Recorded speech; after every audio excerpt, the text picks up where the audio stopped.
Bismillahirrahmanirrahim. Assalamualaikum warahmatullahi wabarakatuh.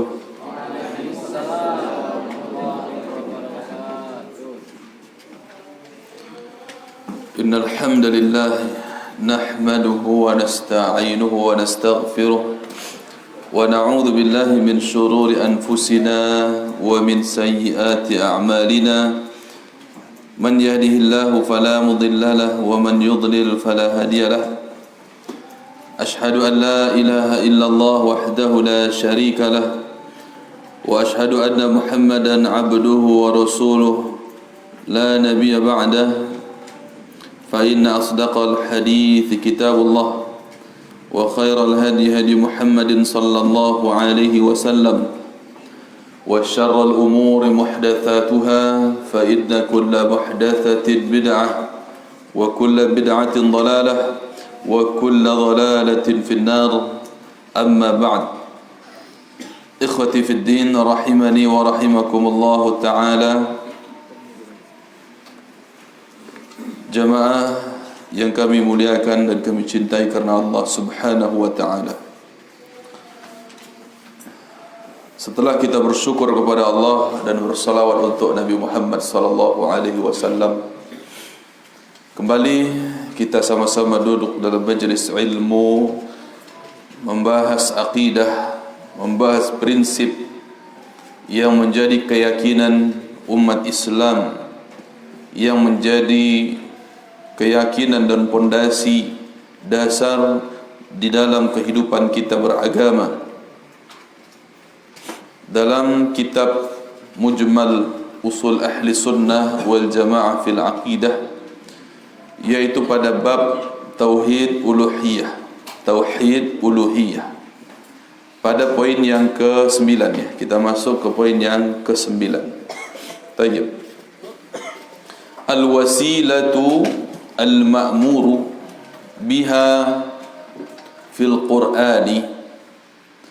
Al-wasilatu al-ma'muru biha fil Qur'ani hiya ma yuqarribu ila Allah ta'ala, ma yuqarribu ila Allah ta'ala min at-ta'ati al-mashru'ati, min at-ta'ati al-mashru'ati. Wat-tawassulu thalathatu anwa', wat-tawassulu thalathatu anwa'in. أولا مشروع وهو التوسل إلى الله تعالى بأسمائه وصفاته أو بعمل صالح من المتوسل، أو بعمل صالح من المتوسل، أو بدعاء الحي الصالح، أو بدعاء الحي الصالح. ثانيا بدعي وهو التوسل إلى الله تعالى، وهو التوسل إلى الله تعالى بما لم يرد في الشرع، بما لم يرد في الشرع، كالتوسل بذوات الأنبياء، كالتوسل بذوات الأنبياء والصالحين أو جاههم أو حقهم أو حرمتهم ونحو ذلك. ثالثا شركي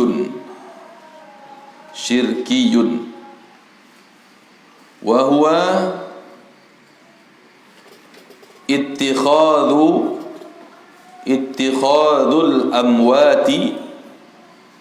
اتخاذ الأموات وسائط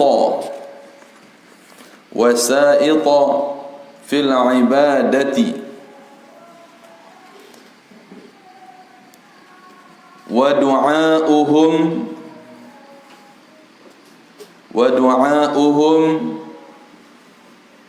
wa talabul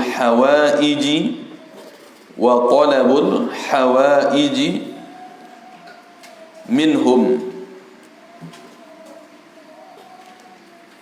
wal isti'anatu bihim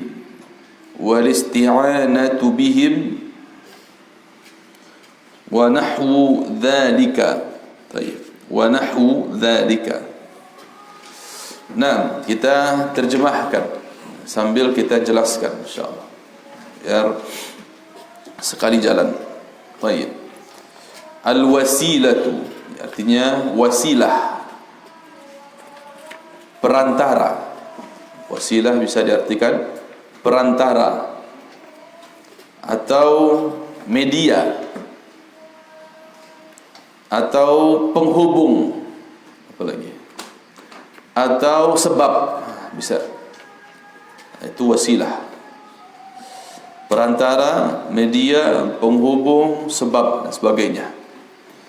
Al-ma'muru biha, yang diperintahkan. Al-ma'muru biha, yang diperintahkan. Fil Qur'ani, di dalam Al-Quran. Hiya adalah ma yuqarribu, segala yang mendekatkan. Yuqarribu, mendekatkan. Ma di sini bisa diartikan yang, atau segala yang mendekatkan ilallah ta'ala, kepada Allah ta'ala, minat ta'atil masyru'ati, dari ketaatan-ketaatan yang disyariatkan,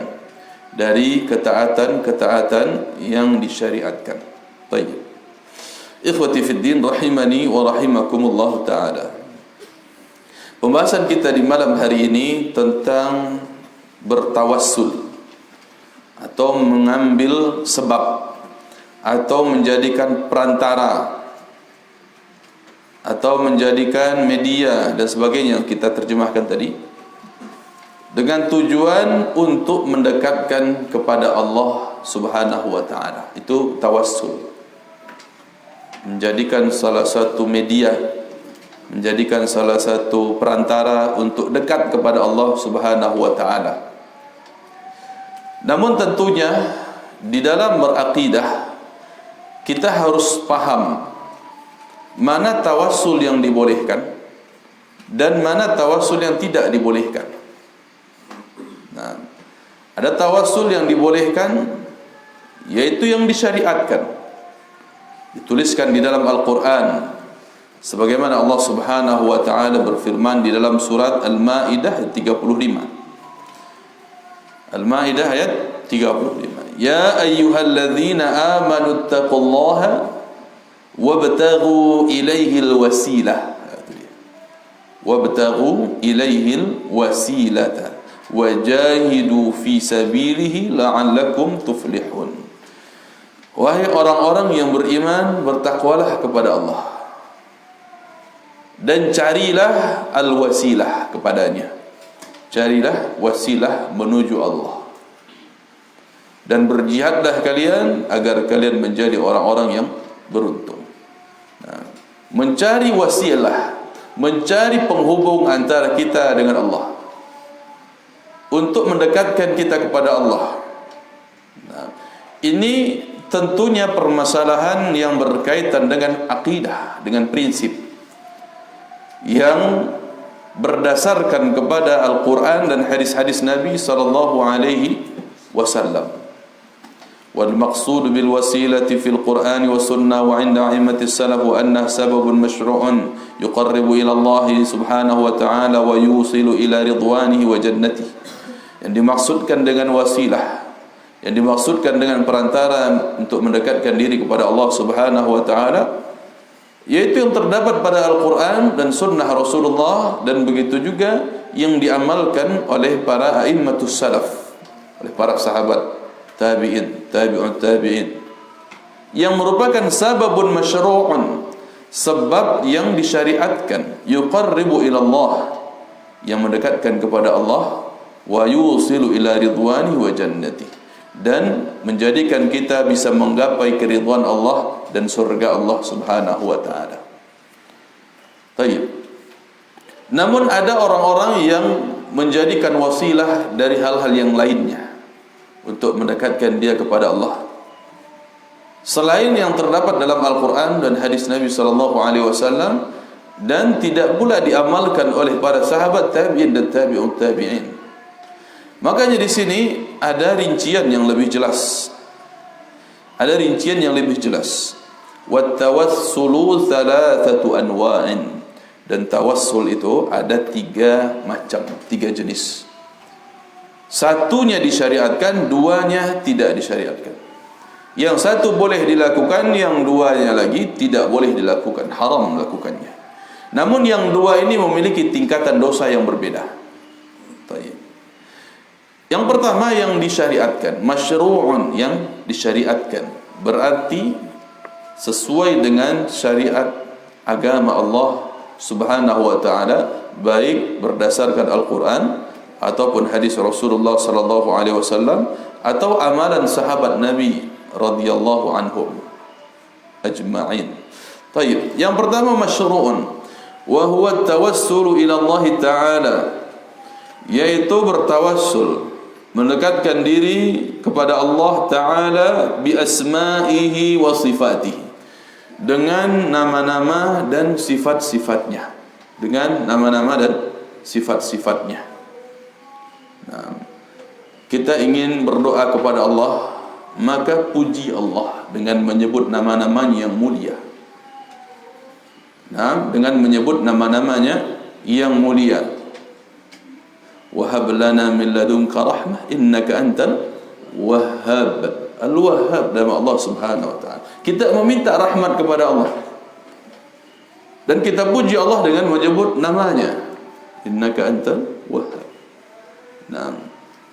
Wa anta arhamur rahimin, engkaulah zat yang paling penyayang.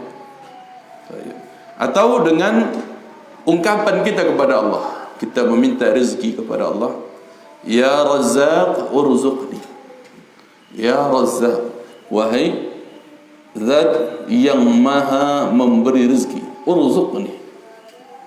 Nah, atau ya Tawwab tub alayya, wahai Allah yang At-Tawwab, yang maha menerima taubat, tub alayya, terimalah taubatku, dan seterusnya. Ini kita mengucapkan nama-nama Allah, mengucapkan sifat-sifat Allah dalam rangka meraih kedekatan kepada Allah, agar Allah kabulkan doa kita, agar Allah kabulkan doa kita. Dalam surat Al-A'raf ayat 180, walillahil asma'ul husna fad'uuhu biha, dan milik Allah lah, hanya milik Allah lah al-asma'ul husna, nama-nama Allah yang husna, yang baik, yang mulia.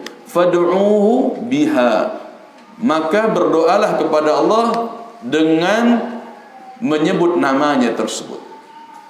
Berdoalah, fad'uuhu, berdoalah, memintalah kepada Allah, biha, dengan cara, dengan sebab kita menyebut namanya. Fad'uuhu biha, dengan cara menyebut namanya. Jadi nama-nama Allah Subhanahu wa taala yang Allah tuliskan di dalam Al-Qur'an atau yang disampaikan oleh Rasulullah sallallahu alaihi wasallam, di antara hikmahnya kita bisa memohon kepada Allah dengan menyebut nama tersebut sesuai dengan hajat kebutuhan kita. Kita butuh apa? Kita butuh rezeki, maka sebutlah ya Razzaq urzuqni. Kita seru Allah dengan namanya dan minta apa keinginan kita. Itu caranya. Minta apa keinginan kita, bukan dinyanyi-nyanyikan atau bukan sekedar dipanggil-panggil saja. Ya, disebut dengan nyanyian Asmaul Husna, dipanggil ya Rahman, ya Rahim, apa lagi, disebut semuanya.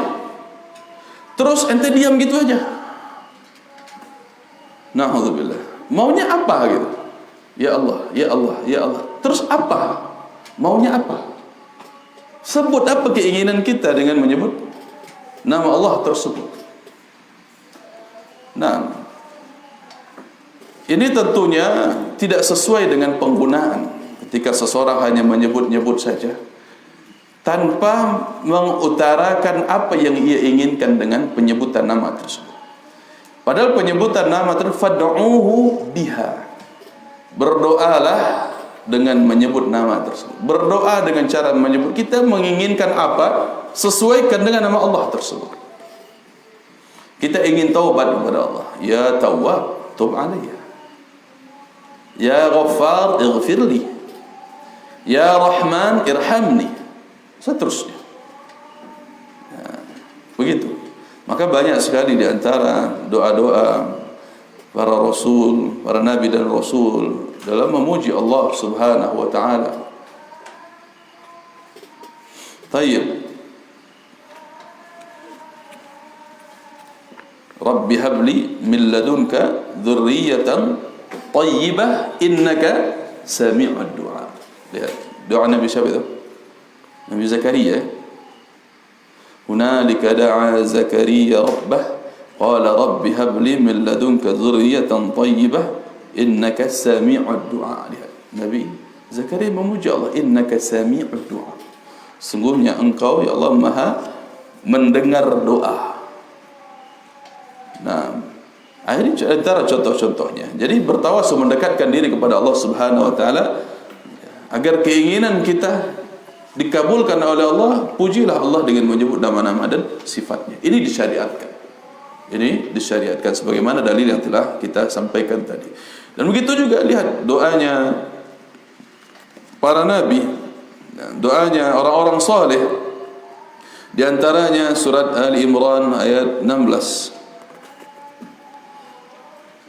Rabbana innana amanna faghfir lana dhunubana wa qina adzaban nar.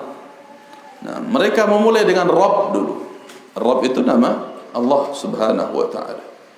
Di antara nama Allah Ar-Rabb, yang mengatur, yang menciptakan alam semesta ini Allah. Menggunakan kata Rabbana itu pun bagian dari nama Allah dan yang lain sebagainya. Kemudian au bi'amalin salihin, di antara tawassul yang disyariatkan yaitu bertawassul dengan menyebut amal saleh. Dengan menyebut apa? Amal saleh yang telah kita lakukan. Tayyib. Sebagaimana juga yang tadi kita sampaikan dalilnya, Rabbana innana amanna, wahai Rabb kami, sesungguhnya kami telah beriman. Bima Rabbana innana amanna faghfir lana. Ya Rabb kami, sungguhnya kami telah beriman, maka ampunilah dosa kami. Wa qina adzaban nar, dan jauhilah kami dari api neraka. Dalam surat Ali Imran ayat 53 juga. Rabbana amanna bima anzalta wattaba'na ar-rasul faktubna ma'asy syahidin. Wahai Rabb kami, amanna, sesungguhnya kami telah beriman, bima anzalta, dengan apa yang telah engkau turunkan, wattaba'na ar-rasul, dan kami telah mengikuti rasul. Lihat, ini dengan amal saleh. Kita sebut amal saleh kita kepada Allah, lalu kita minta agar Allah kabulkan. Faktubna ma'asyahidin, tuliskan kami termasuk dari orang-orang yang syahid. Jadi kita boleh saja mengungkapkan amal soleh kita kepada Allah Subhanahu wa taala, amal soleh yang pernah kita lakukan, agar Allah kabulkan doa kita. Begitu di antara ada berdoa. Di antara ada berdoa, kita sampaikan, kita katakan amal soleh kita kepada Allah. Boleh kita nyebut-nyebut amal soleh, boleh, tapi hanya kepada Allah Subhanahu wa taala. Kepada orang lain tidak boleh kita sebut-sebut amal kebaikan kita, tidak usah sebut-sebut. Jadinya riya atau sum'ah. Tapi kepada Allah Subhanahu wa taala, selama orang lain tidak tahu, selama orang lain tidak menganggap kita berjasa dengan amal itu atau membanggakan amalan itu, maka sampaikan kepada Allah Subhanahu wa taala dengan amal saleh. Tidakkah kita ingat tentang kisah dalam Sahih Bukhari dan Muslim ketika Nabi SAW mengkisahkan tentang 3 orang pemuda yang tersesat di dalam gua, dengan 3 orang yang tersesat di dalam gua. Mereka menghampiri suatu gua, lalu tiba-tiba batu besar jatuh menutupi mulut gua. Ketika itu tidak ada seorang pun di luar. 3 orang ini saja. Mereka pun terjebak di dalam, tidak bisa keluar sama sekali dalam gelapnya gua. Nah, lalu apa yang bisa mereka lakukan? Salah satu dari yang 3 ini berdoa kepada Allah dengan menyebut amal salehnya, dan 3-tiganya dengan menyebut amal saleh. Yang pertama dia katakan, ya Allah, saya memiliki kedua orang tua yang sangat tua, dan biasanya saya selalu menyuguhkan minuman susu murni sebelum orang tuaku tidur, dan saya tidak pernah memberinya kepada istriku, kepada keluargaku sebelum diminum dulu oleh orang tuaku. InsyaAllah ini birrul walidain, baktinya kepada orang tua. Dia dahulukan untuk orang tuanya, barulah untuk keluarganya. Saya tidak pernah memberikan minuman tersebut kepada keluargaku sebelum orang tuaku meminumnya. Namun suatu ketika, ya Allah, aku mengambil kayu bakar. Sesampainya aku di rumah, aku langsung memerah susu sapi. Namun aku dapati kedua orang tuaku sudah tidur, sudah nyenyak tidurnya. Dan aku sebagaimana tekad awalku, tidak akan aku berikan kepada keluargaku sebelum orang tuaku minum. Maka aku tetap berdiri di situ, menunggu mereka terbangun, dan aku tidak bangunkan. Namun mereka terbangun baru menjelang subuh, dan keduanya meminum, barulah aku berikan kepada keluarga. Ya Allah, kalau Engkau menilai perbuatanku tersebut ikhlas karenamu, ya Allah, maka bukakanlah pintu goa ini untuk kami. Langsung bergeser itu batu. Tapi belum bisa keluar mereka. Masya Allah, ini salah satu wasilah, salah satu perantara di dalam doa, yaitu menyebutkan amal saleh, menyebutkan amal saleh kita kepada Allah Subhanahu wa taala. Ini disyariatkan. Lalu pemuda yang kedua, kan pintu goanya belum terbuka sempurna, belum bisa keluar, tapi sudah bergeser. Nah, pemuda yang kedua langsung bilang, ya Allah. Nah, giliran dia berdoa, ya Allah, dahulu aku sangat menyukai seorang wanita yang itu adalah anak pamanku sendiri, anak pamannya sendiri. Nah, tetapi ia selalu menolak cintaku, katanya. Masya Allah. Hingga pada suatu ketika dia sangat kepepet, butuh 120 dinar, luar biasa. Nah, butuh 120 dinar. 1 dinar sekarang 4,25 gram emas. Ya, berapa kemarin hitung-hitungan kita? Untuk 1 dinar, hitar berapa? 3,5 juta kali 120. Kalilah 120. Nah, berapa? 3,5 juta kali 120.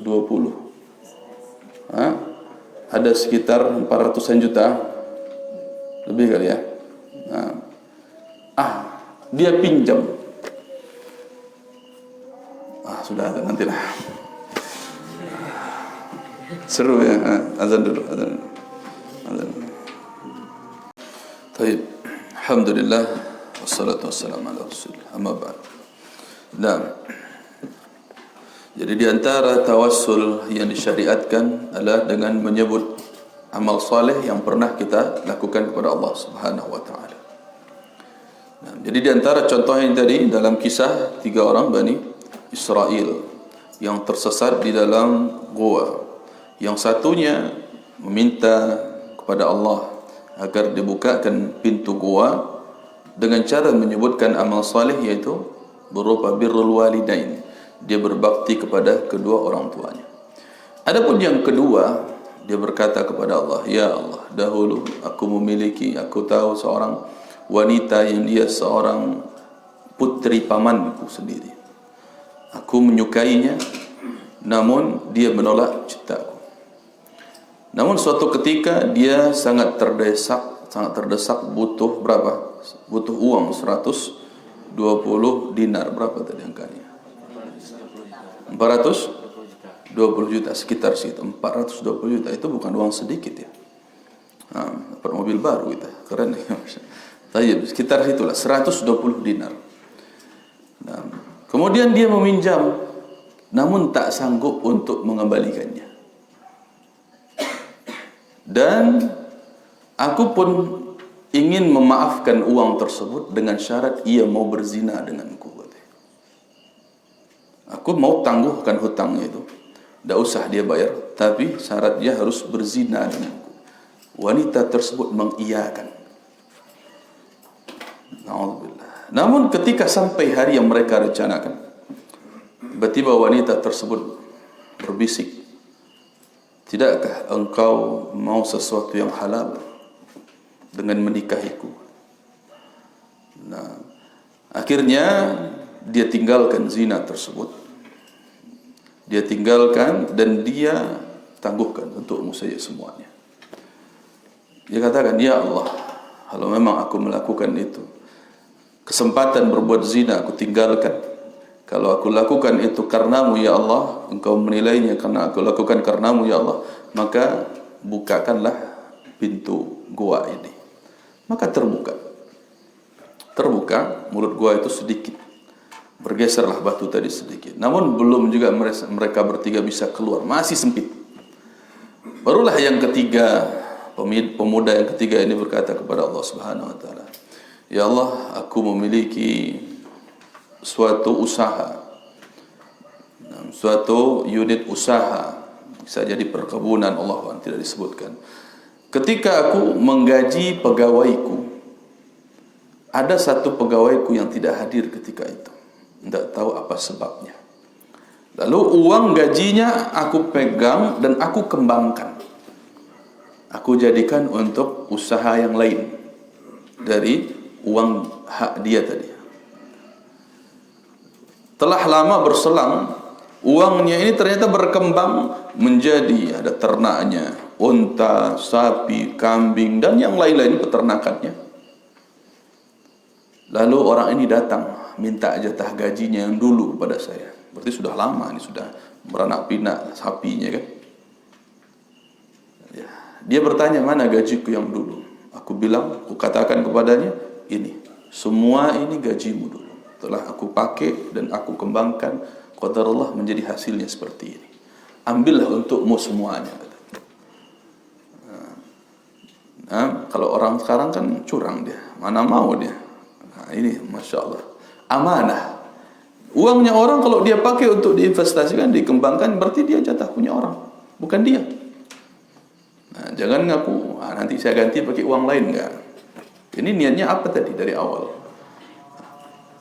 Ya, kalau engkau menilainya aku lakukan karena ikhlas karenamu ya Allah, maka bukakanlah pintu goa ini. Maka terbukalah pintu goa tersebut, akhirnya mereka bisa keluar. Nah, ini cara yang perlu kita ambil di sini dalam faedah pembahasan kita. Bagaimana bertawassul dengan amal soleh. Menyebut-nyebut amal soleh yang pernah kita lakukan, sebutnya kepada siapa? Hanya kepada Allah Subhanahu wa ta'ala, bukan kepada yang lain. Bukan ke kawan kita untuk dibangga-banggakan, tidak perlu sama sekali. Biar Allah Subhanahu wa ta'ala yang tahu. Ini dibolehkan. Nah, ini bisa antum gunakan nanti. Ya Allah, saya sudah berusaha untuk belajar. Saya sudah bangun jam 4 langsung ke masjid ya Allah, menghafal ya Allah, tapi belum hafal-hafal ya Allah. Mudahkan untuk menghafal insyaallah. Nah, pernah berdoa seperti itu? Ngadunya langsung sama Allah. Jangan ke orang tua. Berat pelajaran ini, aku pindah aja. Tidak begitu caranya. Nah, ngadu sama Allah Subhanahu wa ta'ala. Ya, banggakan amal soleh apa yang pernah kita lakukan. Ya Allah. Nah, walaupun yang dianggap ya remeh bagi sebagian orang. Ya Allah. Tapi dia bilang sama Allah, ya Allah, saya sudah ambilkan ini minuman untuk ustaz misalnya kan. Berikanlah aku ilmu yang bermanfaat ya Allah. Bagus. Ya seperti itu caranya. Nah, jangan sebut-sebut ke orang lain ya. Nah, tayyib.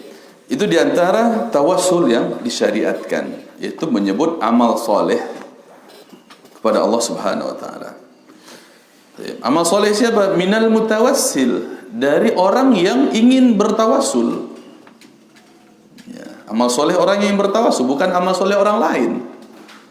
Nah, tapi amal solehnya kita yang sedang meminta kedekatan kepada Allah Subhanahu Wa Taala. Atau yang ketiga dalam contoh tawassul yang disyariatkan, yaitu au bidu'ail hayy salih, au bidu'ail hayy salih, atau dengan doa orang soleh yang masih hidup. Al-hayy ini masih hidup, as-salih adalah orang soleh. Atau dengan doa yang masih hidup dari orang soleh, boleh begitu diterjemahkan. Lebih enak bahasanya dengan doa orang soleh yang masih hidup. Jadi syaratnya apa? Pertama, dia soleh dulu. Jadi minta didoakan. Datang antum misalnya kepada salah seorang ustaz yang antum lihat dia soleh. Bukan anda ya. Anda enggak mentazkiyah diri anda sendiri. Tapi mungkin antum melihat salah seorang mungkin di luar, di mana melihat dia soleh. Minta doakan. Ustaz, anda mau kuliah tapi belum ada biaya, doakan anak ustaz. Ya boleh, seperti itu. Doakan, minta didoakan. Tapi syaratnya apa? Pertama, orangnya soleh. Kedua, dia masih hidup. Ketiga, ada di tempat antum, ada di hadapan antum, langsung ngomong ke dia. Boleh lewat telepon, boleh. Itu dalam sama halnya dia seperti orang yang ada di hadapan antum. Tapi kalau pertama dia tidak soleh, ini tidak dianjurkan. Yang soleh ini pun boleh diganti dengan orang tua. Boleh, orang tua minta doakan. Ibu, saya mau ujian, doakan saya, insyaallah. Ya, itu mudah sekali insyaallah. Tapi di antara hal yang sering kita buktikan insyaallah, ya, doa orang tua, minta doakan orang tua. Ya, ayah, ibu, saya mau ujian, doakan saya, begitu. Atau hal-hal yang lainnya, permasalahan-permasalahan yang lainnya. Bukan cuma ujian aja baru dekat-dekat sama ibu, ya enggak. Semuanya permasalahan. Boleh kita ya bicara dalam rangka untuk minta didoakan. Silakan.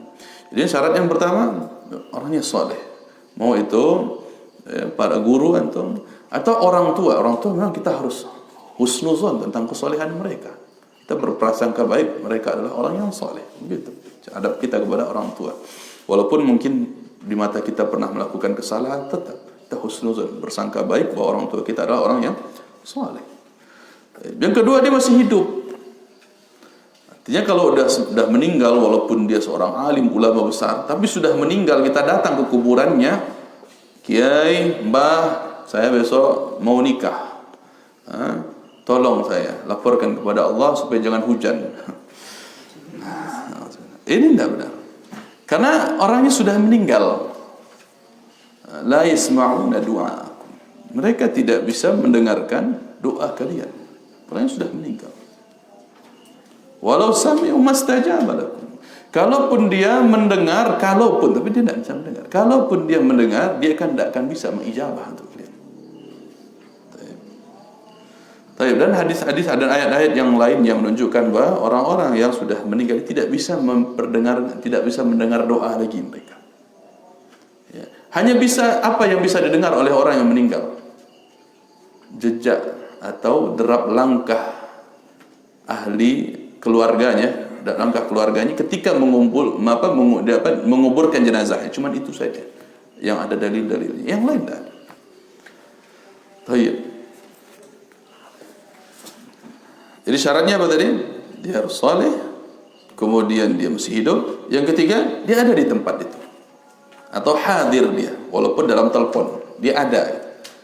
Jadi kalau antum meminta kepada guru antum dari kejauhan, pakai apa? Telepati katanya kan. Atau telepati ya. Ungkapan batin. Ini gaya-gaya orang-orang pencari ilmu hitam yang putih. Mereka pakai apa? Telepati ke gurunya itu.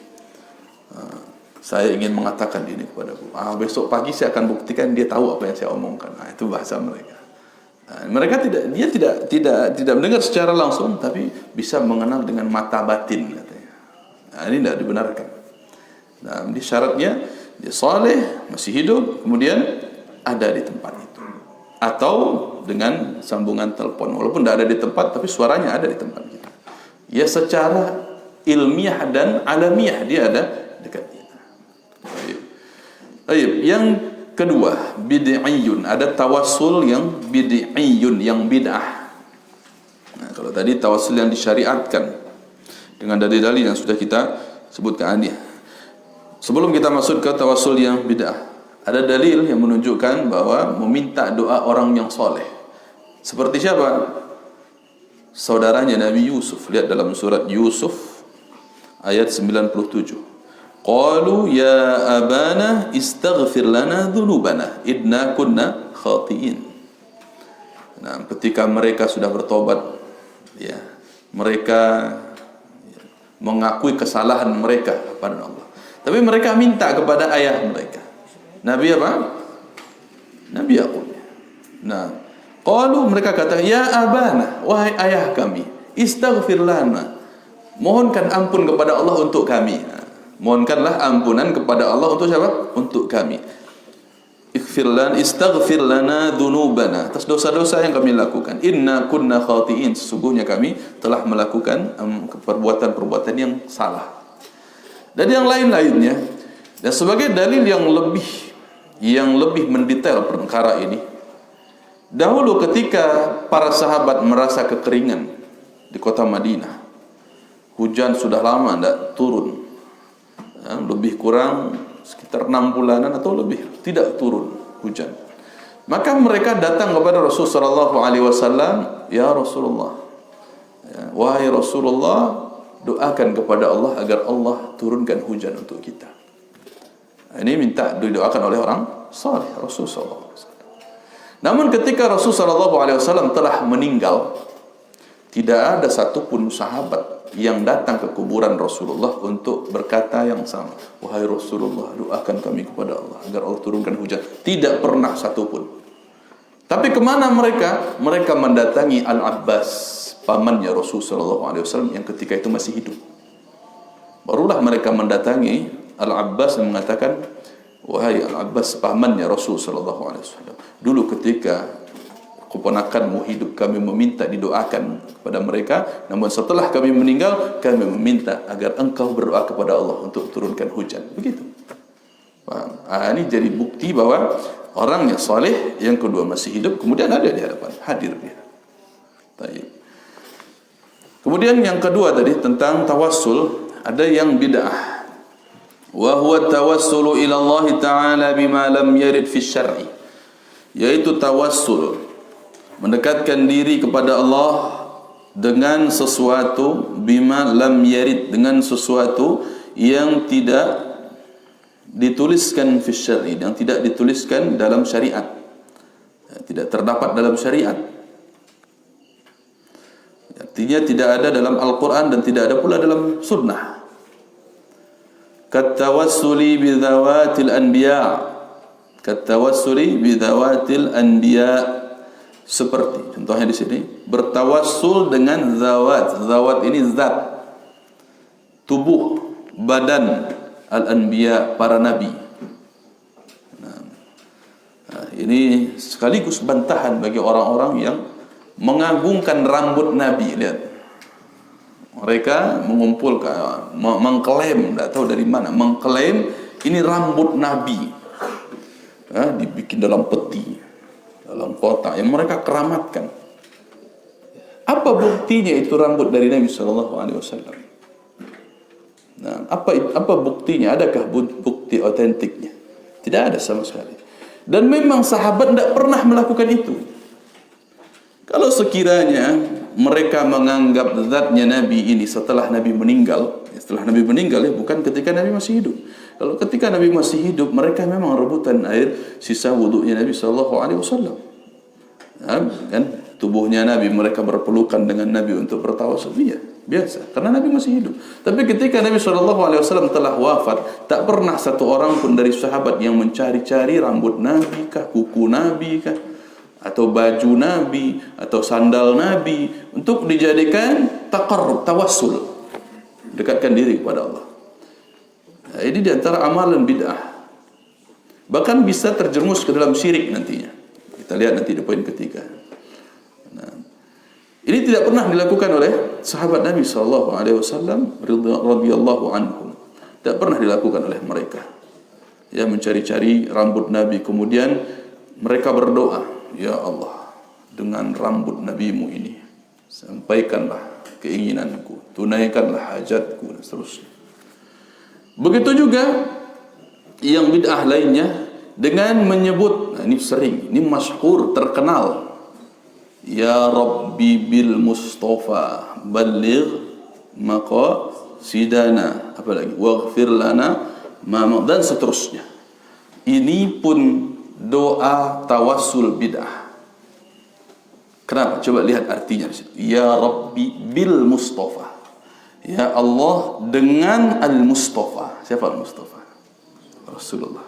Dengan Rasul. Ya Allah, dengan menyebut Al-Mustafa ini, dengan menyebut Rasulullah ini, Muhammad ini, baligh maqasid, tunaikanlah, sampaikanlah hajat kami, tujuan kami, kata mereka. Ya, dan banyak lagi. Padahal yang seharusnya kita katakan apa? Ya Rabbal Mustafa. Boleh. Wahai Rabbnya Rasulullah. Berarti kepada siapa kita? Kepada Allah saja. Wahai Rabbnya Rasulullah. Ya Rabbal Mustafa balligh maqasid. Silahkan. Tapi kalau ya Rabbi bil Mustafa, tapi ini yang masyhur kan? Nggak ada orang baca ya salat ya Rabbal Mustafa, nggak ada. Tapi ya Rabbi bil Mustafa. Yang jadi masalahnya di sini huruf ba'ut tawassul. Dengan perantara Al-Mustafa, itu maksudnya. Ya Allah, dengan perantara Nabi Muhammad ini sampaikan keinginan kami. Nah, itu di situ letak tawassul bid'ahnya.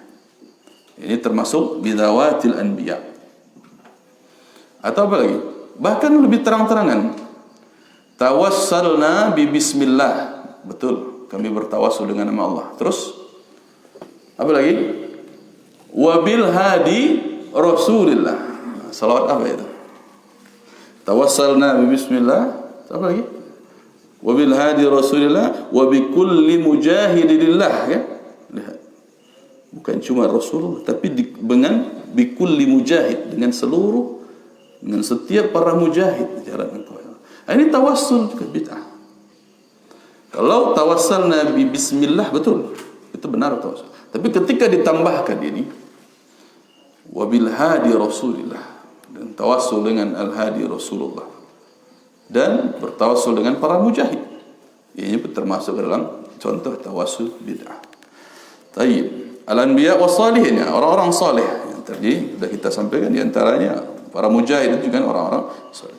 Au bijahihim, atau dengan apa? Dengan kedudukan mereka.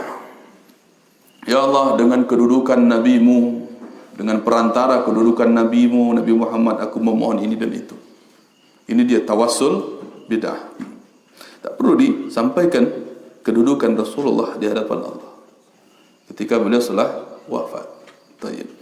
Au haqqihim, atau dengan hak mereka. Ya Allah, dengan hak nabimu sama. Au hurmatim, atau dengan kehormatan. Ya Allah, dengan perantara kehormatan nabimu, dengan perantara kehormatan orang-orang soleh yang aku kenal, sampaikanlah keinginanku, dan sebagainya. Wa nahwi dzalika, dan hal yang semisal dengan hal tersebut. Sehingga yang dimaksud dengan tawassul bid'i at-taqarrub ila Allah bima lam ya'dhan bihi min al-aqwali wal af'al wal i'tiqadat mimma laysa lahu aslun fid din. Yaitu bertaqarrub, mendekatkan diri kepada Allah Subhanahu wa taala dengan sesuatu yang tidak diizinkan oleh Allah. Baik berupa perkataan ataupun berupa perbuatan ataupun berupa keyakinan. Kalau berupa perkataan sudah kita jelaskan tadi, menyebut Nabi, ya, ketika kita berdoa dengan perantara Nabi, dengan keagungan Nabi, dengan kehormatan Nabi ketika berdoa. Nah, ini tidak pernah. Kalau kita mau berdoa, langsung doa kepada Allah Subhanahu wa taala, atau dengan yang tadi, dengan sifat nama-nama dan sifat Allah, atau amal saleh, atau kita dengan melakukan, ya, meminta kepada orang yang saleh yang masih hidup. Baik. Nah, adapun di sini tidak ada dalil dalamnya. Tidak ada dalil sama sekali dari Al-Quran dan Sunnah. Walaysa alaihi dalilun minal kitabi wala min sunnati Rasulillah wala min amali salafis salih. Dan tidak pula diamalkan oleh as-salafus salih, para sahabat, tabi'in, tabi'un tabi'in, tidak pernah mengamalkan itu. Tidak pernah satupun dalam riwayat manapun sahabat mendatangi kuburan Nabi kemudian sambil menyentuh dinding kuburan kemudian berdoa kepada Allah. Tidak ada satupun di situ. Buktinya tadi, mereka malah memilih mendatangi siapa? Al-Abbas. Nah,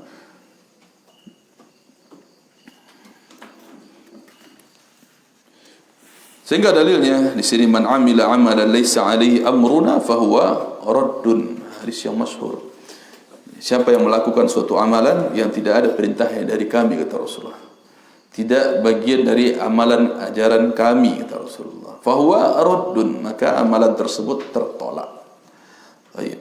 Yang ketiga, jenis tawassul yang ketiga yaitu syirkiyun, tawassul berupa kesyirikan, berupa kesyirikan. Nah, ini melebihi tingkatan dari bid'ah tadi. Kalau bid'ah, dia belum tentu menyebabkan pelakunya kafir. Kecuali bid'ahnya sampai kepada level syirik, barulah menyebabkan perilakunya kafir. Nah, ini bedanya. Nah, yang syirik itu yang bagaimana? Ittikhadul amwati wasa'ita fil ibadah. Ittikhad, menjadikan al-amwat, orang-orang yang telah meninggal, wasa'ita, sebagai perantara fil ibadah, di dalam beribadah. Menjadikan jenazah atau mayat, orang-orang atau manusia, atau katakanlah orang soleh atau para nabi, sebagai perantara dalam ibadah. Jadi beda tipis sebenarnya antara bid'i dengan syirik. Kalau syirik ini, dia lebih menjadikan bentuk tawassul, ya, dengan zat orang-orang yang telah meninggal, contohnya. Dan inilah yang dahulu dilakukan oleh kaum Nabi Nuh. Tahu kaum Nabi Nuh yang pernah kita ceritakan. Mereka yang memiliki tuhan-tuhan mereka yang bernama siapa? Wad, Suwa', Yaghuth, Ya'uq dan Nasr. Dalam surat Nuh ayat 23 ya. Mereka orang-orang saleh. Namun ketika mereka meninggal, dibuatkan kenang-kenangan awalnya kan di kuburan mereka dengan maksud untuk mendekatkan kepada Allah Subhanahu wa taala. Akhirnya anak-anak keturunan mereka lama kelamaan menyembah mereka. Dan begitulah yang terjadi selama ini. Kalau ditanyakan kepada orang-orang Nasrani sendiri, apakah kalian menyembah salib? Banyak mereka jawab tidak. Tapi kami menyembah ini dalam rangka mendekatkan kami kepada Allah, kepada Tuhan kami. Mereka sebutnya Allah, ya gitu. Atau ya, kami ya, mengagungkan siapa namanya? Yesus, Nabi Isa. Kami tidak menyembah mereka, tapi mendekatkan diri kami kepada Allah dengan cara ini. Gitu. Ini persis sebagaimana Allah Subhanahu wa taala katakan dalam surat Az-Zumar ayat 3. Ala lillahi dinul khalis. Ketahuilah, hanya untuk Allah agama yang ikhlas, agama yang murni ini. Walladzina ittakhadhu min dunihi awliya ma na'buduhum illa liqarribuna ila Allahi zulfa. Dan orang-orang yang mengambil penolong selain Allah, yang mengambil sesembahan selain Allah, mereka mengatakan apa? Ma na'buduhum. Kami tidak menyembah itu, kami tidak menyembah mereka. Tapi apa? Illa liqarribuna ila Allahi zulfa. Kami jadikan itu sebatas untuk mendekatkan kami kepada Allah dengan sedekat-dekatnya. Tapi Allah sudah mengklaim mereka itu berbuat syirik. Mereka berbuat syirik dengan apa yang mereka lakukan. Mereka datang ke kuburan, di situ dicium batu nisannya, kemudian disampaikan hajatnya. Bahkan tidak gratis, bayar dia. Semakin besar bayarannya, semakin yakin doanya akan dikabulkan sama penghuni kubur ini, akan disampaikan kepada Allah. Menurut mereka demikian. Ya, pernah kita jalan ke suatu kuburan seperti itu untuk mensurvei apa betul kata Ustaz dulu. Kita lihat datang ke kuburan, wah ternyata betul, bayar mereka. Dan diiming-iming semakin besar pembayarannya, semakin mudah doa kamu didengar oleh syekh ini, oleh fulan ini, oleh guru ini, supaya disampaikan kepada Allah. Jadi caranya mereka, dalihnya mereka begini. Sudah, antum itu bukan orang yang mulia di hadapan Allah. Kita ini banyak dosa. Tidak mungkin Allah mau mendengar doa kita kalau kita berdoa. Tapi bagaimana caranya? Tuh, ada guru kita yang dulu soleh. Dia yang dekat dengan Allah. Dialah yang akan menyampaikan doa kita kepada Allah. Datang kuburannya, sampaikan keinginan kepadanya, nanti akan sampai kepada Allah. Begitu cara mereka. Ya, awalnya kita ditakut-takuti, doa kita itu tidak akan sampai kepada Allah. Nah, doa kita tidak akan sampai kepada Allah. Kita butuh perantara orang-orang soleh, kata mereka. Namun orang soleh itu telah meninggal, tapi menyisakan kuburan mereka. Ayo kita datang ke kuburannya, kita sampaikan keinginan kita, sehingga menjadi keyakinan di tengah masyarakat hari ini. Ketika mereka ingin menikah misalnya, tapi belum ada jodoh, mereka datang ke situ. Salah tempat. Seharusnya cari macam melang kan gitu. Bukan ke kuburan. Mereka mau ujian akhir nasional, pengen lulus, datang ke kuburan. Siapa tahu dikasih kunci jawaban. Nah, ini ajaib lah. Ya. Seharusnya belajar dia. Bukan minta-minta ke kuburan. Nah, dan banyak hal-hal yang lainnya ketika rezeki mereka pengen dilancarkan, mereka datang ke kuburan meminta. Itu sudah termasuk tawassul syirik. Tawassul apa? Syirik lagi, bukan sekedar bid'ah lagi. Bukan sekedar bid'ah lagi, itu sudah termasuk syirik. Sebagai perantara dalam ibadah kepada Allah Subhanahu wa taala. Kemudian wa du'a'uhum, itu masuk yang pembahasan tadi. Berdoa kepada mereka, berdoa kepada mereka. Wa talabul hawaij, meminta hawaij ini kebutuhan, ditunaikan kebutuhan kepada mereka, agar mereka tunaikan kebutuhan kita. Nah, bahkan mereka dengan terang-terangan meminta, bukan lagi untuk disampaikan kepada Allah, tidak, meminta. Wahai guru kami fulan bin fulan, ya, kami mau uang yang apa, waktu itu sempat terkenal juga syair mereka, uang yang apa, yang merah halus-halus, apa bahasa mereka itu. Minta uang ke kuburan dia, sambil nyanyi-nyanyi dengan dendang-dendang, na'udzubillah. Udah minta ke kuburan itu. Ini hasilnya. Nah, jadi bukan lagi mereka membahasakan seperti yang Anda bilang tadi, sampaikan kepada Allah, enggak. Tapi sudah langsung meminta. Yang memang dimuqaddimahi, diawali dengan permintaan agar didekatkan kepada Allah. Tapi lama-kelamaan bahasa ini jadi berubah. Langsunglah mereka meminta kepada kuburan tersebut. Maka dianggap tidak afdal, tidak sah, tidak sampai doa kita kalau tidak mendatangi kuburan wali fulan bin fulan. Nah, ini termasuk ke dalam tawassul syirki. Bahkan isti'anah, meminta pertolongan kepada mereka, wa nahwu dzalik, dan yang lain sebagainya. Tayyib. Nah, inilah di antara hal-hal yang merusak tauhid, bahkan menghancurkan tauhid seseorang ketika dia sudah tidak yakin lagi kepada Allah Subhanahu wa taala yang mengijabah doa. Ud'uni astajib lakum, kata Allah. Berdoalah kepadaku langsung, aku ijabah untuk kalian. Nah, kalaupun kita ingin cari wasilah, cari perantara untuk dekat kepada Allah, ada caranya. Itu beramal dengan amalan saleh. Ya, kita lakukan amal saleh. Kita puji Allah dalam doa kita dengan menyebut nama-nama dan sifatnya. Kalaupun memang kita agak sedikit membutuhkan rasanya, ya, kita curhat, kita ingin orang lain ikut mendoakan kita, boleh, tapi syaratnya tadi, ya, orang yang saleh masih hidup dan ada di tempatnya. Tayyib. Ada pertanyaan sampai di sini? Faham ya bahasa ini ya, dan sudah sedetailnya kita jelaskan. Mudah-mudahan antum bisa ya, menangkapnya dengan baik sebagai akidah, sebagai pokok prinsip dalam hidup kita. Jangan terbawa kepada arus, bawa kemana orang banyak.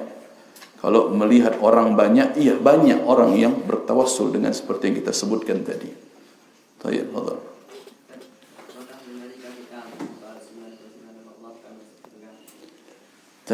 Walillahil asma'ul husna faman ahsaha walillahi 99 isman faman ahsaha dakhala al-jannah.